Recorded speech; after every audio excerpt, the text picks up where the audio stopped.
Buenos días, le voy a presentar el trabajo titulado Clonación de la secuencia ITC1 de Necator americanus y su utilización como control en el diagnóstico molecular de anquilostomiasis mediante PCR. La anquilostomiasis es una geohelminthiasis producida por los parásitos Ancylostoma duodenale y principalmente Necator americanus en nuestro país. Los adultos viven en el intestino del humano y los huevos son eliminados mediante las heces. Estas heces, si caen en el medio ambiente, se desarrolla la larva, principalmente en la tierra, la cual es la forma parasitaria infectante, por lo que el mecanismo de transmisión es por el contacto directo con tierra contaminada con heces de un portador. Es muy importante como factores de riesgo el uso del calzado y las condiciones sanitarias. La patología más grave viene dada por la pérdida de sangre a nivel del intestino, lo que ocasiona anemia, causando palidez, cansancio, fatiga y como daño más grave el retraso en el crecimiento en los niños y complicaciones en las mujeres embarazadas. Es una enfermedad cosmopolita que se encuentra en gran variedad de países, en zonas donde las condiciones socioeconómicas y sanitarias sean deficientes, y en nuestro país no existen datos de prevalencia, pero se sabe por diferentes estudios que está presente en los estados Amazonas, Bolívar, Delta Macuro, principalmente en comunidades indígenas y en Carabobo, por estudios recientes. En cuanto al diagnóstico, este viene dado principalmente por técnicas coprológicas, sin embargo, estas tienen baja sensibilidad debido a bajas cargas parasitarias y a que los huevos son muy frágiles y también se destruyen en la ejecución de las técnicas. El diagnóstico inmunológico presenta baja especificidad por reacciones cruzadas con otros helmintos y el diagnóstico molecular, aunque es muy sensible y muy específico, no está actualmente disponible en nuestro país. Sin embargo, nuestro grupo de trabajo ha estandarizado una técnica de PCR para la detección de ADN de Necator americanus, la cual requiere de controles positivos que generalmente los obtenemos de muestras de pacientes que presentan gran variabilidad. Lo que el objetivo general del presente trabajo es obtener, mediante clonación por la tecnología del ADN recombinante, la secuencia ITC1 de Necator americanus para su utilización como control positivo en el diagnóstico de anquilostomiasis por PCR. Como objetivo específico se tiene en primer lugar obtener la secuencia ITC1 de Necator americanus mediante su amplificación por PCR a partir de muestras de heces de pacientes infectados.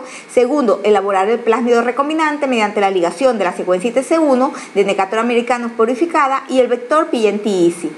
Tercero, identificar las colonias recombinantes mediante PCR de colonias. Y cuarto, detectar mediante PCR la secuencia ITC1 de Necator americanus en muestras de heces de individuos infectados usando como control el plásmido recombinante.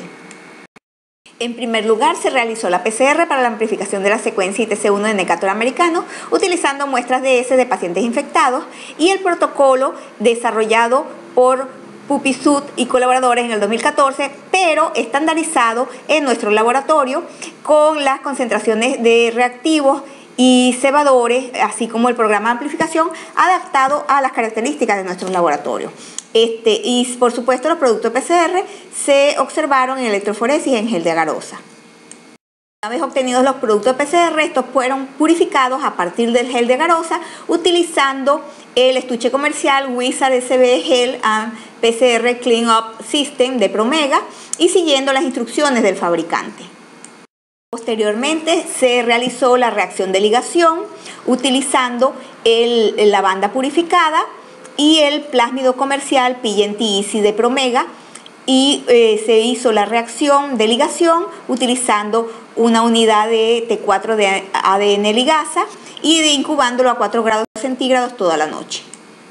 Posteriormente se prepararon las células competentes para poder ser transformadas con el plásmido recombinante. Se utilizaron células de Escherichia coli, XL1 Blue, y se hicieron crecer hasta obtener cultivos en fase logarítmica, los cuales fueron tratados con cloruro de calcio. Y posteriormente a este tratamiento, estas células fueron conservadas a menos 80 grados centígrados hasta su uso. Luego se transformaron las células competentes con la mezcla de ligación mediante choque térmico, se pusieron en cultivo y se sembraron en placas de LB con ampicilina, ya que el plásmido le proporciona resistencia a las células a este antibiótico. Las colonias de células que crecieron evidentemente tienen el plásmido, sin embargo, para identificar las verdaderas colonias recombinantes que tengan el plásmido con el inserto, se utilizó la PCR de colonia utilizando los cebadores del vector y la reacción estandarizada para esta técnica. Una vez identificadas las colonias recombinantes, se pusieron en cultivo y se hizo extracción de ADN plasmídico a partir de ellas, y posteriormente estos plásmidos fueron utilizados como controles positivos en la reacción de PCR utilizando muestras de individuos infectados. En cuanto a los resultados, se obtuvo una buena amplificación de la secuencia a clonar a partir de las muestras de heces. Además, se obtuvo una muy buena purificación con el estuche comercial utilizado, ya que proporcionó ADN adecuado en suficiente cantidad, y se hicieron 2 reacciones de ligación empleando diferentes radios vector inserto de 5:1 de inserto por vector y de 10:1 para la reacción de ligación. Las células competentes producidas estaban en condiciones óptimas, ya que permitieron, mediante la transformación con la mezcla de ligación, obtener colonias recombinantes. El protocolo de preparación de células competentes fue adecuado, ya que mediante la transformación de estas células competentes se obtuvieron colonias recombinantes. En la proporción de ligación de la mezcla 5:1 se obtuvieron 3 colonias, y en la proporción de 10:1 7 colonias, para un total de 10 colonias recombinantes que tenían el vector PNT-EASY unido a la secuencia ITC1 de Necator americanus. Para identificar que realmente fuesen colonias recombinantes y que no hubiese ningún artefacto, o algunas que tuviesen el vector sin inserto, se utilizó la PCR de colonias con los cebadores del vector, y se observó que de esas 10 colonias, 8 sí eran recombinantes, pero había 2 colonias que tenían algún artefacto, o bien una secuencia de menor tamaño o ninguna secuencia. Las colonias identificadas como recombinantes, se hizo la extracción de ADN plasmídico, y este ADN plasmídico se utilizó como control positivo en las reacciones de PCR para la detección de Necator americanus en muestras de heces, obteniéndose un buen resultado. Como conclusiones del trabajo, tenemos en primer lugar que se logró la amplificación por PCR de la secuencia ITC1 y la purificación de la banda de 330 pares de base a partir del gel de agarosa. En segundo lugar, se realizó la correcta ligación con el vector de clonación PNT-EASY. En tercer lugar, en la transformación de las células competentes Escherichia coli XL1 Blue con la mezcla de ligación se obtuvieron 10 colonias. Cuarto, mediante PCR de colonias se identificaron como recombinantes 8 de las 10 colonias que crecieron.